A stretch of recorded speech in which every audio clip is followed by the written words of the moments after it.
Hello guys. Habari. Yule mtaalamu wa afya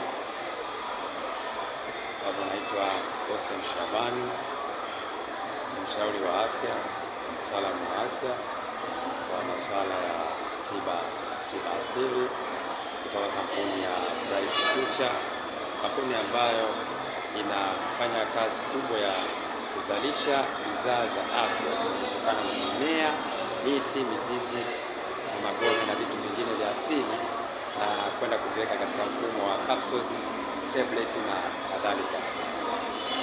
Leo nataka nishare na wewe mwanamke ambaye unapitia changamoto zifuatazo. Namna gani kampuni ya Bright Future imeweka kipaumbele na ina uwezo mkubwa wa kuweza kusaidia jopo la watu ambao wanasumbuka na changamoto mbalimbali za kiafya.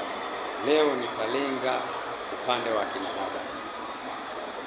Tunao wanawake wengi sana ambao wanasumbuka na ugumba, kutokupata mtoto, lakini ambao wanasumbuka na vyanzo vya saratani, wanaugua magonjwa mbalimbali ambayo yanaenda kugusa sana maeneo yao ya mfumo wa uzazi, ambao wanaishi na maambukizi mbalimbali katika via vyao vya uzazi.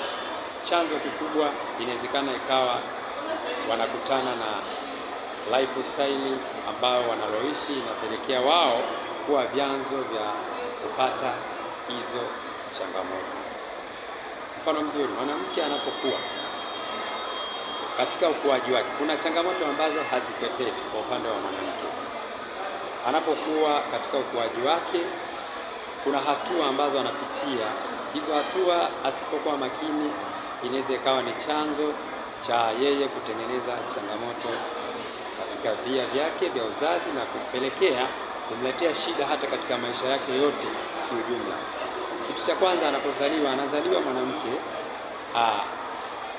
anazaliwa akiwa yuko plain, ambake manake ana uke ambao haufanyi chochote zaidi ya kutolea haja ndogo basi. Lakini pindi anapokuwa, baadhi ya homoni zinaanza kubadilika, ukuaji ule anakuwa anapevuka. Amezaliwa alikuwa haoni damu inatoka katika uke, lakini amekuwa ameshapevuka, anaanza kuona kila mwezi anapata mzunguko ule. Hatua ya pili. Hatua ya kwanza ni kuwa kwanza msafi, kuhakikisha kuwa unapata ule usafi wa